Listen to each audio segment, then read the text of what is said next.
നമസ്കാരം. Inclusive India യാത്രയാണ്. കണ്ണിൽ കണ്ടതും ഉള്ളിൽ കൊണ്ടതും. പ്രത്യേകിച്ച് ഓർഡറൊന്നുമില്ല.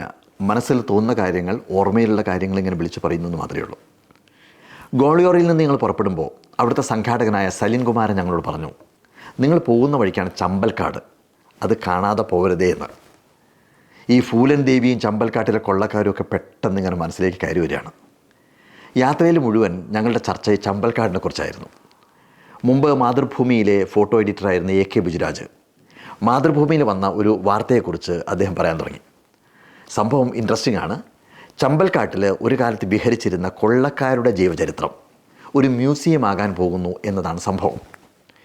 പ്രജീഷ് പ്രേമ് ഗൂഗിളിൽ തേടി പിടിച്ച് ഇന്ത്യൻ എക്സ്പ്രസ്സിൽ ഒരു വാർത്ത കാണിച്ചു തന്നു. ജയ്പൂരിൽ വെച്ച് പഴയ കൊള്ളക്കാരെല്ലാം ഒത്തുകൂടി സർക്കാരിനോട് തങ്ങളുടെ കാട് നശിപ്പിക്കരുത് എന്നും നന്മ ചെയ്യാൻ തങ്ങളുടെ കാടിനെ തിരിച്ചു തരൂ എന്നും പറഞ്ഞുകൊണ്ടൊരു പത്രസമ്മേളനം നടത്തിയ സംഭവമാണ് പ്രജീഷിന് പറയാനുണ്ടായിരുന്നത്. ഈ ഒരു പഴയ കഥ കേട്ടിട്ടുണ്ടോ? അമേരിക്കയിലൊരു പള്ളിയുടെ അടുത്ത് ഒരു നിരീശ്വരവാദി ഒരു കാസിനോ പണിതു. പള്ളിയിലെ പുരോഹിതൻ അവിടെ വരുന്ന വിശ്വാസികളോട് ആ കാസിനോ തകർന്നു പോകാൻ വേണ്ടിയിട്ട് പ്രാർത്ഥിക്കാൻ പറഞ്ഞു. അവരെല്ലാ ഞായറാഴ്ചയും കൂട്ടമായിട്ട് പ്രാർത്ഥിച്ചുകൊണ്ടിരുന്നു.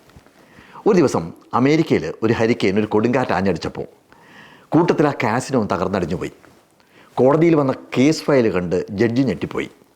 ഈ നിരീശ്വരവാദി പുരോഹിതനെതിരെ കേസ് കൊടുത്തിരിക്കുന്നത് ഇങ്ങനെയാണ്: പുരോഹിതൻ്റെ നേതൃത്വത്തിൽ വിശ്വാസികൾ കൂട്ടമായിട്ട് പ്രാർത്ഥിച്ചത് കൊണ്ടാണ് തൻ്റെ കാസിനോ തകർന്നടിഞ്ഞത്, അതുകൊണ്ട് പള്ളി നഷ്ടപരിഹാരം കൊടുക്കണമെന്നായിരുന്നു അദ്ദേഹത്തിൻ്റെ വാദം. ഇനി പുരോഹിതൻ്റെ വാദം കേൾക്കണേ. പ്രാർത്ഥിച്ചത് കൊണ്ടൊന്നും അങ്ങനെ സംഭവിക്കുകയില്ല, ഒരു ശാസ്ത്രീയ പിന്തുണയും ഇല്ലാത്ത ആ വാദത്തിൽ നിന്ന് തന്നെ ഒഴിവാക്കി തരണമെന്നായിരുന്നു പുരോഹിതൻ്റെ വാദം. അതുപോലെ കൊള്ളക്കാർ വനസംരക്ഷകരാകുന്നു, സർക്കാർ വനം നശിപ്പിച്ച് കൊള്ളക്കാരുടെ ജീവചരിത്രം മ്യൂസിയമാക്കുന്നു. സംഗതി ഗംഭീരമല്ലേ? എന്തായാലും ഞങ്ങൾ ചമ്പൽക്കാടിനരികിലെത്തി. നീണ്ട് നിവർന്ന് കിടക്കുന്ന ആ ഹൈവേയുടെ ഒരു അരികിൽ വലിയൊരു പാലത്തിൻ്റെ ഇപ്പുറം വാഹനം ഒതുക്കി നിർത്തി ഞങ്ങൾ ഇറങ്ങി. നമ്മുടെ മനസ്സിൽ സങ്കല്പിച്ചതുപോലെയുള്ള കാടൊന്നും അവിടെ ഉണ്ടായിരുന്നില്ല. കുറേയേറെ മൊട്ടക്കുന്നുകൾ, കുറ്റിച്ചെടികൾ, കണ്ണെത്താ ദൂരത്തോളം അങ്ങനെ നീണ്ട് നിവർന്ന് പരന്ന് കിടക്കുകയാണ്. ചമ്പൽ നദി അതിനരികിലൂടെ ഒഴുകിക്കൊണ്ടിരിക്കുന്നുണ്ട്. പക്ഷേ ഇത് നദി എന്നൊന്നും പറയാൻ പറ്റില്ല. വലിയൊരു മണൽപ്പരപ്പിന് നടുവിലൂടെ ഒഴുകുന്ന ഒരു നീർച്ചാൽ എന്ന് മാത്രമേ അതിനെ വിശേഷിപ്പിക്കാൻ സാധിക്കുകയുള്ളൂ. ആ പുഴയ്ക്ക് കുറുകെയും വരാൻ പോകുന്ന ഒരു വലിയ കൂറ്റൻ പാലം പകുതിയോളം പണി കഴിഞ്ഞ് അങ്ങനെ നിർത്തിയിട്ടിരിക്കുകയാണ്. ഞങ്ങൾ ഫോട്ടോ എടുത്തുകൊണ്ടിരിക്കുമ്പോൾ പെട്ടെന്ന് രാജൻ ആർത്ത് വിളിച്ചു. ആ പാലത്തിൻ്റെ അരികിൽ ഒരാൾ കിടക്കുന്നു.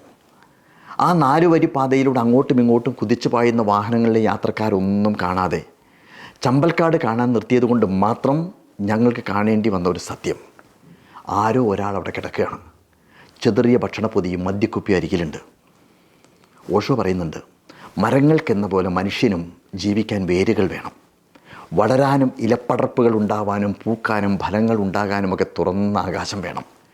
വേരുകളില്ലാത്ത, ആകാശമില്ലാത്ത എത്രയെത്ര മനുഷ്യരാണ് ഇതുപോലെ പൂക്കാതെയും കായ്ക്കാതെയൊക്കെ എവിടെയൊക്കെയോ മറിഞ്ഞു വീണ് കിടക്കുന്നത്, അല്ലേ?